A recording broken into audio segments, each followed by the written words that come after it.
무례한 사람들은요, 당한 걸 되갚는 복수자들이라고 할 수 있어요. 남을 깎아내리면서 자기를 띄우려고 하는 경향을 가지게 되는 경우도 많죠. 특징이 열등감도 심하고 자존감도 낮고, 무례한 사람들은 도발을 하면서 상대방을 오히려 자극해서 싸움을 즐기는 부류도 있기 때문에 감정적 반응을 안 하는 게 제일 중요해요. 이상한 사람들이 내 주변에 자꾸 달라붙는다. 내가 그런 이상한 사람들을 유인하는 뭔가가 있어서 어려울 수도 있어요. 그러면 이거 해결하려면 어떻게 해야 돼요? 그걸 고쳐야죠.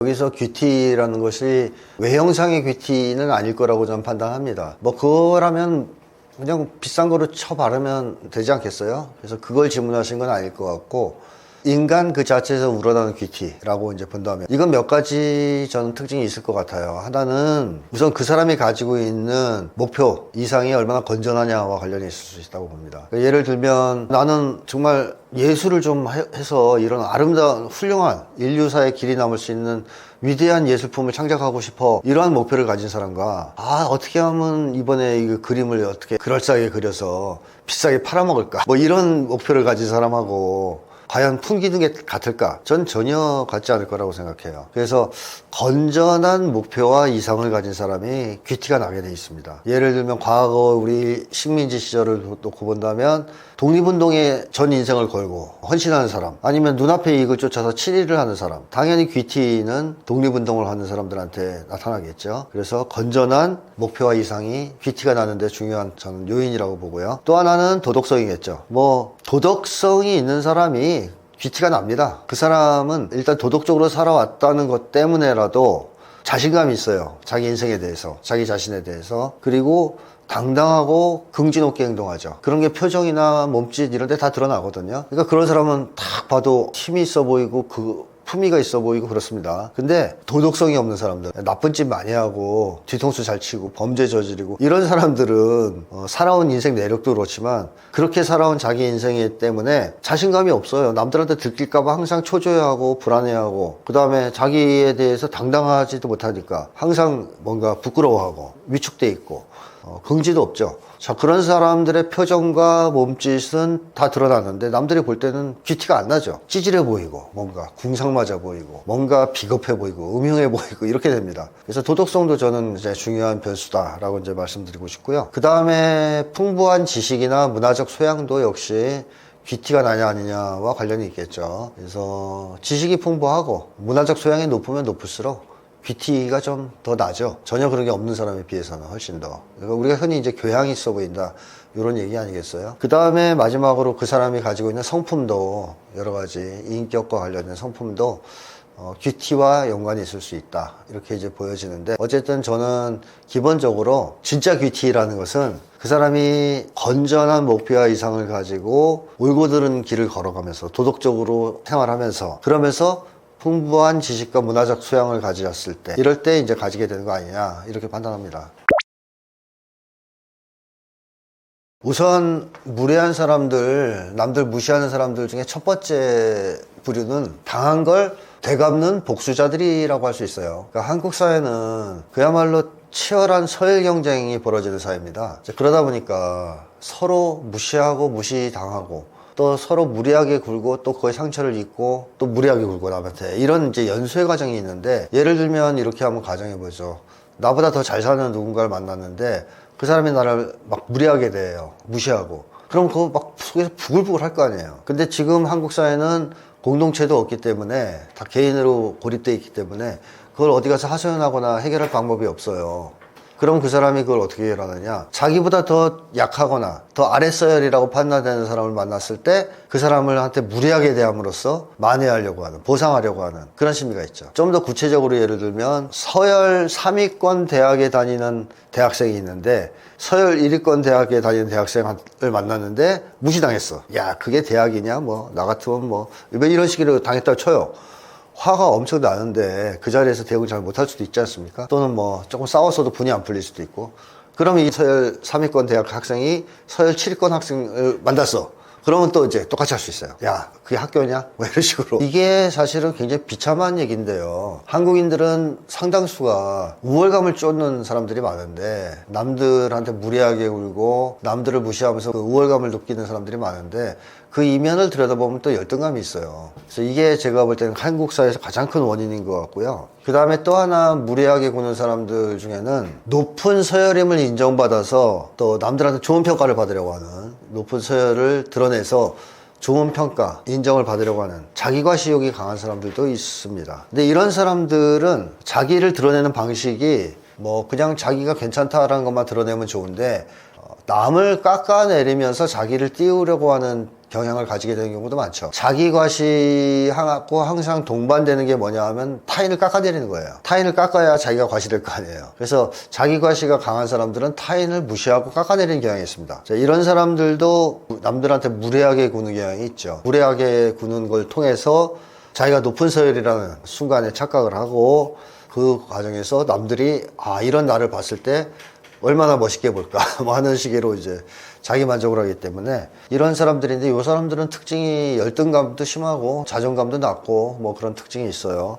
그 다음에 마지막으로 무례하게 구는 사람들의 나머지 부류는 가학적 성향이 있는 사람들이죠. 그러니까 마음속에 화가 잔뜩 차가지고 누굴 봐도 무례하게 구는 사람이 있어요. 그러니까 이제 삐딱하다 그럴까요? 우리가 보통 보면 삐딱하다, 말을 곱게 안 한다. 그래서 영화나 드라마 같은 데 보면은 그 불량 청소년들 보면 지나가는 사람이 이렇게 슬쩍 뭐라고 얘기해도 엄청 무례하고 삐딱하게 대답하는 경우가 있죠. 그런 경우를 보면 대체로 그 아이들은 화가 잔뜩 나 있는, 대상이 누구냐와 상관없이 무례하게 행동하는 경우가 있습니다. 그리고 세상에 대한 분노도 크죠. 그렇기 때문에 어떤 자극에 대해서도 무례하게 반응하는, 어이야 너 거기 목에 뭐 뻘겋게 상처가 났어, 뭐 다친 것 같아, 그러면 막 삐딱하게 쏴붙이고 그런단 말이에요. 네가 약 사줄 거야 뭐 이러면서, 어디서 훈수질이야 이런 식으로 하는 사람들이 있는데, 이런 경우는 뭐 거의 가학적 성향이 좀 있는 사람이다, 이렇게 이제 볼 수 있겠죠. 그래서 그런 세 가지 부류가 전 제일 많은 것 같습니다, 대표적으로. 일단 무례한 사람들은요, 반응이 있으면 더 무례해지거든요. 특히 감정적 반응을 하면 훨씬 더 무례해집니다. 뭐 심지어는 막 길길이 날뛰는 사람도 있어요.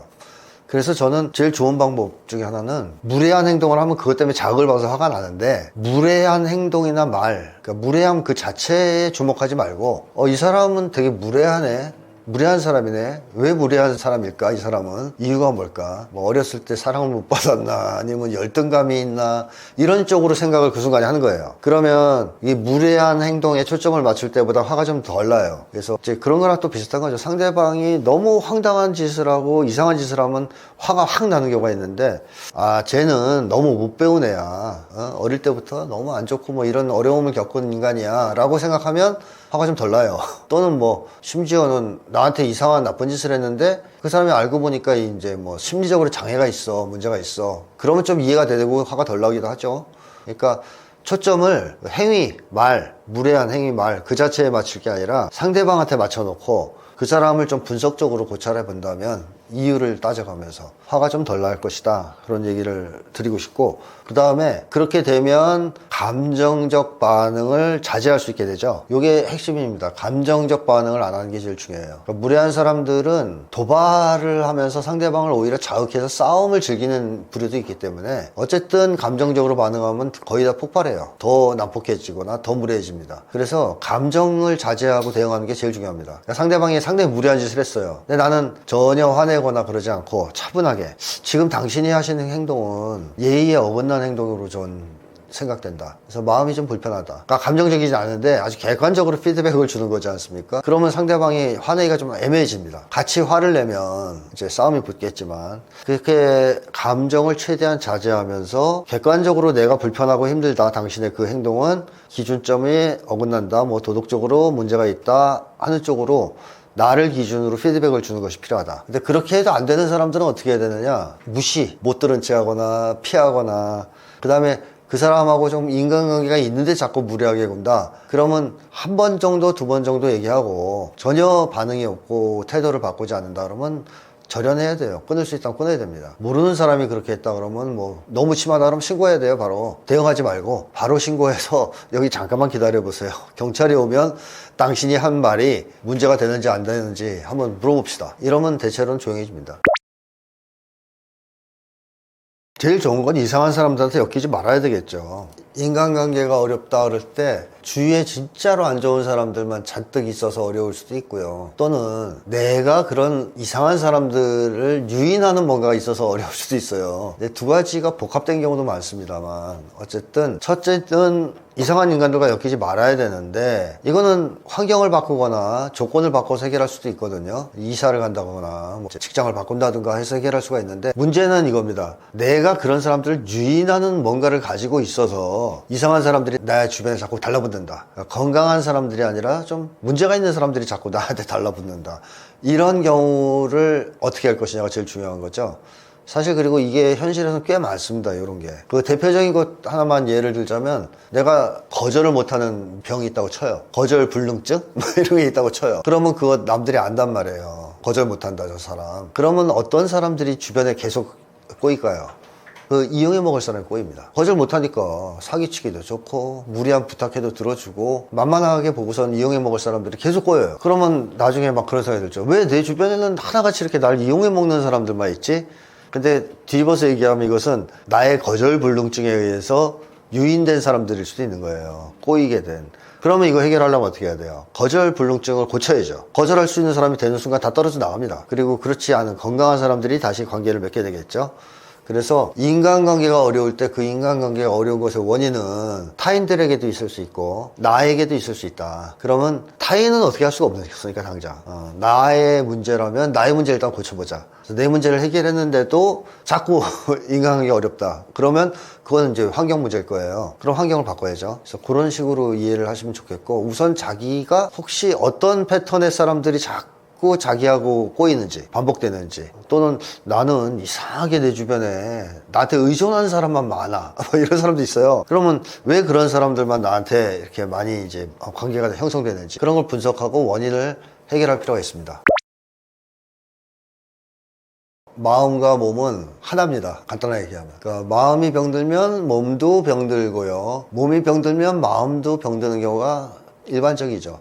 왜 그러냐 하면 심리에 생리적 기초가 있어요. 심리가 그냥 어디서 기처럼 떠다니면서 형성되는 게 아니고 뇌라는 어떤 인간의 신체 기관의 기초에서 심리가 체험되는 거 아니겠습니까? 그러니까 심리는 곧 생리적 차원에서 보면 뇌의 활동이란 말이죠. 그래서 붙어 있어요. 마음이 건강하면 뇌와 연결된 몸 전반이 좀 건강해질 수 있고 거꾸로도 되죠. 그래서 꾸준한 운동을 하는 것은 정신건강에도 좋고요. 정신건강이 좋으면 또 몸도 그만큼 좋아지는 그런 이제 상호적 관계, 밀접한 관계에 있다라고 말씀드릴 수 있고 운동을 하는 것이 좋은 것은요. 특히 꾸준한 운동이 좋은 것은 규칙적 생활을 하기 때문에 그렇습니다. 우울한 사람들은 대체로 규칙적인 생활을 잘 못합니다. 규칙적인 생활을 하는 사람들은 안 우울하거나 혹은 또 성실한 사람들이거나 이럴 텐데 어쨌든 규칙적인 생활 자체는 우울감과 상당히 대척점이 있기 때문에 이 꾸준한 운동을 한다는 것은 규칙적으로 한다는 뜻이란 말이에요. 그러면 그 자체가 우울감 예방에는 일단 좋죠. 그리고 또 활기를 주는 데서도 좋고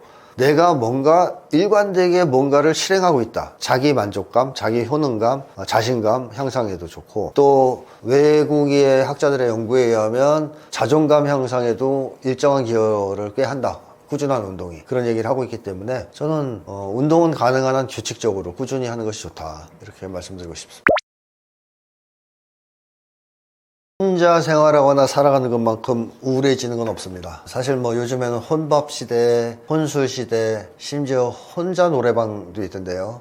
그런 시대라고는 하지만 사람은 혼자서 살아갈 수는 없어요. 인간관계에서 너무 상처를 받다 보니까 차라리 혼자 사는 게 편해 이렇게 생각하는 사람이 많아지고 있을 뿐 인간은 원래 혼자 살아갈 수 있는 존재가 아닙니다. 따라서 제일 안 좋은 거 우울하게 만드는 행동은 혼자 있는 겁니다. 혼자 생활하고 혼자 살아가고 혼자 있고 이게 제일 안 좋아요. 그러니까 매번 사람들하고 같이 있을 필요는 없지만 내가 만약에 너무 지나칠 정도로 혼자서 계속 생활하고 있다. 그러면 이거는 좀 벗어나기 위한 노력을 해야 됩니다. 예를 들면 뭐 어떤 모임이라도 하나 참가해서 일주일에 한 번씩 사람을 만난다든가 이런 식으로 행동을 해야 되겠죠. 그 다음에 또 제일 안 좋은 것 구분하면 병적인 욕망을 가지고 사는 거죠. 건전하지 않은 욕망, 병적인 욕망. 뭐 예를 들면 나는 재벌처럼 돈을 많이 벌고 싶어. 이건 일단 병적인 걸 떠나서 실현이 불가능한 거 아닌가요? 그 정도 돈을 벌 수는 없죠. 일확천금을 벌고 싶어. 이것도 그렇게 건전하다고 볼 수 없죠. 어쨌든 병적인 욕망은 문제는 달성되기도 어렵지만 이게 달성된다 그래도 실현된다 그래도 별로 정신건강에 도움이 안 된다는 게 문제예요. 건전한 욕망과는 달리. 건전한 욕망, 뭐 예를 들면 나 열심히 과학을 공부해서 이 세상에 필요한 뭔가 발명을 해야지. 이거는 그 목표 자체가 그 사람을 건강하게 만들어주거든요. 실현이 되든 안 되든. 근데 이 사기를 쳐서라도 난 돈을 많이 벌고 싶어. 뭐 이런 욕망은 사람을 병들게 만들죠. 그래서 이런 병적인 욕망이 있으면 결코 행복해질 수 없다. 우울감에서 벗어날 수 없다. 그래서 병적인 욕망을 내가 얼마나 잘 해결하느냐, 극복하느냐 하는 게 중요하고요. 그 다음에 또 하나는 타인들과의 끝없는 비교. 이것도 이제 문제가 되죠. 우울해지는 지름길이죠. 근데 이 타인들과의 비교도 사실 따지고 보면 그 이면에는 건전하지 않은 욕망이 있어요. 그러니까 비교의 기준이라는 게 있다는 거 아니에요. 그러니까 돈으로 비교를 하든 외모로 비교하든 자기 욕망이 있는 거예요. 돈 많이 벌고 싶어, 예뻐지고 싶어, 잘생겨지고 싶어. 이게 있으니까 비교하는 거죠. 그걸로. 거기에 민감한 거고. 그런 욕망에서 해방이 되면 그 비교는 안 할 겁니다. 적어도 다른 거로 비교하겠죠. 그래서 비교 자체가 사실 나쁜 건 아닌데 그건 또 불가피한 것이기도 한데 좋지 않은 기준, 비교를 하면서 우울해지는 경우가 너무 많거든요. 그래서 비교를 안 하려고 노력하는 것도 좋지만 내가 어떤 걸 주로 비교하느냐, 상대방과 뭐 축구 실력을 비교하는 거냐, 아니면은 뭐 외모를 비교하는 거냐, 학력을 비교하는 거냐, 이런 걸 보면 자기가 어떤 기준을 중요하게 생각하는지를 확인할 수 있을 거고 그 이면에 있는 자기 욕망도 들여다볼 수 있겠죠. 그래서 그런 걸 통해서 비교를 좀 제한해 보는 것, 또는 건전한 비교를 해보는 것. 건전한 비교도 있어요. 도덕성 비교 같은 건 되게 건전하지 않습니까? 그러니까 도덕성 비교했는데 상대방이 나보다 훨씬 도덕적이에요. 그럼 화나는 게 아니에요. 그 사람이 존경스러워지면서 배우고 싶어져요. 그러면서 내가 더 성장합니다. 그러니까 좋은 기준의 비교는 자기를 성장시키거든요. 근데 건전하지 않은 기준, 병적인 욕망에 기초한 건전하지 않은 기준으로 비교를 하면 우울해지죠. 사람이 우울해지게 만들고 설사 그 비교에서 좋은 결과가 나오더라도 정신이 건강해질 경우는 별로 없죠. 네, 마지막으로 한 가지 추가하자면 목표 없는 삶, 우울의 지름길입니다. 이거는 뭐 연구도 많이 있어요. 목표가 있냐 없냐 뭐 이런 거. 근데 목표가 있는 사람이 훨씬 덜 우울하죠. 목표가 없이 오늘은 뭘 해야 되지? 앞으로 뭘 하고 살아야 되지? 이럴 때 우울해지기 딱 쉽죠. 그래서 이럴 경우에는 아예 목표 없이 하루하루 그냥 우울하게 살든가, 그렇지 않으면 자기가 세운 목표가 아닌 세상이 자기한테 부과하는 목표를 그냥 막 따라가게 돼요. 남들이 뭐 하라는 대로 한다는 거죠. 시류에 따라서. 다 대학 가면 자기도 가고, 자기는 다른 목표가 없어도, 또 남들이 다 어디 취직하려고 그러면 자기도 거기 입사해서 내고, 뭐 이렇게 살 수가 있는데 우울해집니다. 그거는 사실 목표가 없는 삶이거든요. 그래서 자기가 주체적으로 판단해서 자기 목표를 세우고, 그 목표를 실현하기 위해서 살고, 그 결과를 평가하고, 또 목표를 세우고, 이런 삶을 살 때 우울에서 벗어날 수가 있습니다.